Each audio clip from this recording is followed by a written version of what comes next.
Salam damai saudara, saya Pendeta Riani Suharja.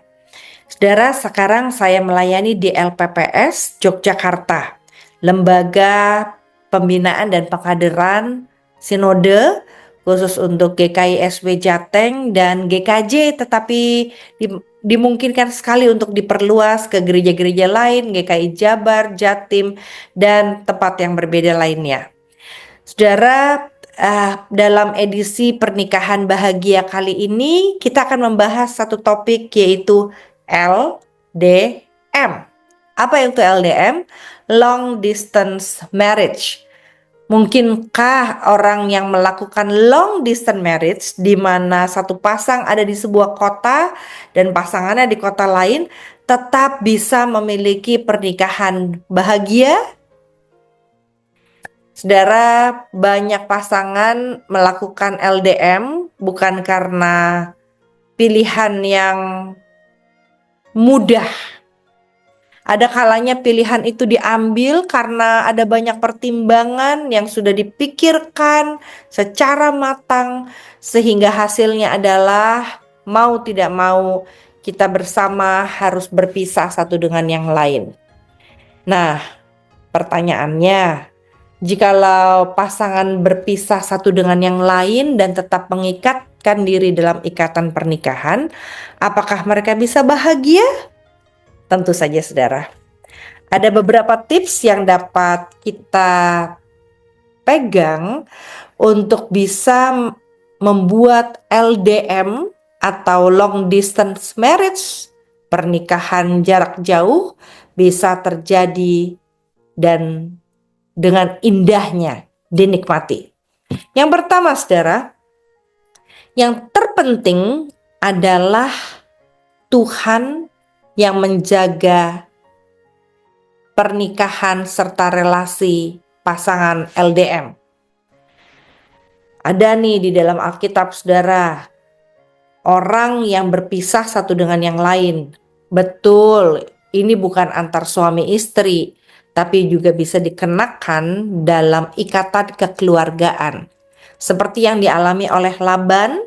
Saudara tahu Laban adalah mertua yang memiliki dua anak, Lea dan Rachel, yang akhirnya menikah dengan Yakub. Pada zaman itu isu pernikahan poligami bukan menjadi isu yang dibicarakan atau diangkat dalam kehidupan beragama mereka. Nah, itu sebabnya fokus dari ayat ini adalah bicara tentang bagaimana ikatan yang sangat kuat pada waktu itu antara mertua dengan menantu, di mana kalau menantu pergi, maka anak-anak dari si mertua ini beserta dengan seluruh gundik dan cucu-cucunya akan pergi. Dan ingat, saudara, ini bukanlah keluarga abad ini, tapi keluarga di zaman ribuan tahun yang lalu. Itu sebabnya tidak ada alat komunikasi yang canggih.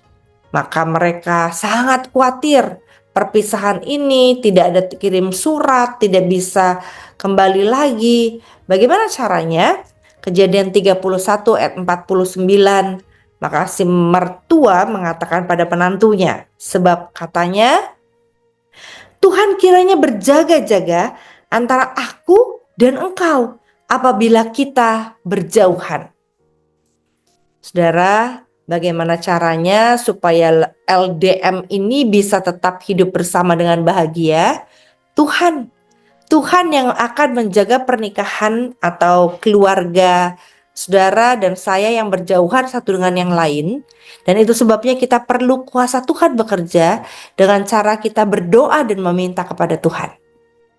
Nah, saudara, kalau LDM itu terjadi pada saudara, apakah saudara tetap berdoa bersama atau berdoa untuk kebersamaan ini? Itu penting sekali. Saling mendoakan sangatlah penting dalam LDM. Sehingga ikatan kita bukan hanya secara fisik, tetapi juga secara rohani, secara spirit.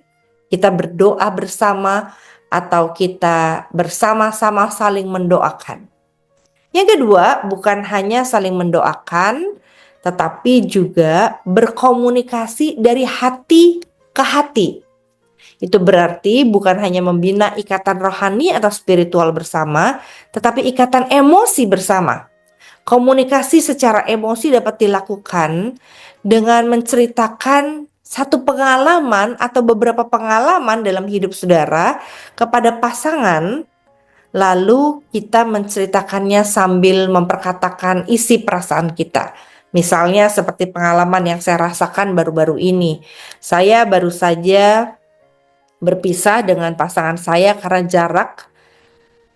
Pasangan saya harus bekerja di satu kota dan saya juga melayani di kota yang berbeda.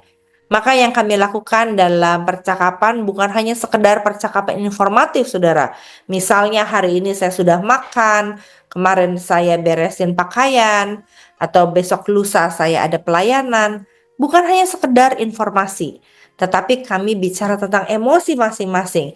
Saya kesel kenapa waktu saya telepon, kamu tidak mengangkat telepon saya. Saya bingung karena pada waktu saya ditelepon oleh kamu, seorang sedang berbicara kepada saya dalam waktu yang sangat panjang.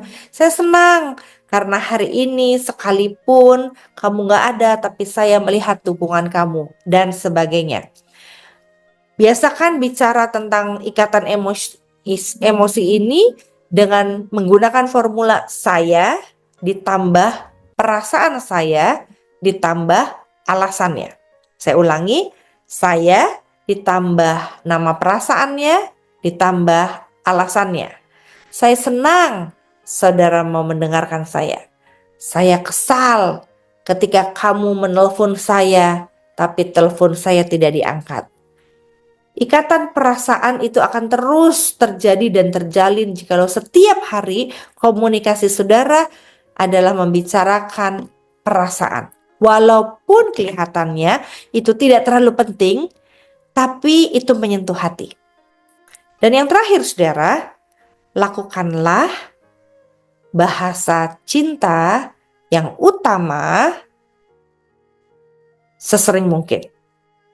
Sesering mungkin bukan berarti seperti ketika kita bertemu bisa melakukan itu berkali-kali di tempat yang sama dan di lokasi yang tidak berjauhan.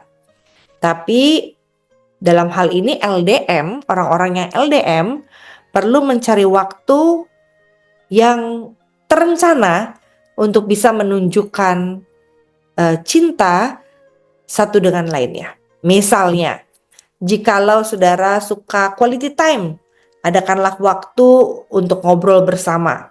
Jikalau saudara menyukai act of service atau pelayanan, kirimkan makanan yang disukai oleh pasangan kita.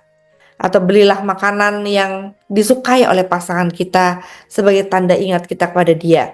Kalau gift atau hadiah, berikanlah hadiah itu sesuai kebutuhan.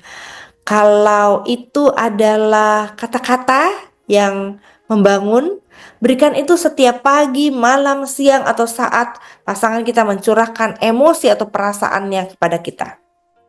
Kalau itu adalah physical touch, memang ini agak sulit saudara. Tapi lakukanlah pertemuan berkala, sehingga ketika saudara bertemu, maka itu menjadi lebih efektif. Semoga saudara bisa tetap memelihara kebahagiaan selama LDM.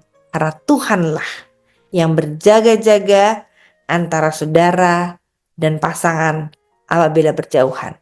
Tuhan memberkati.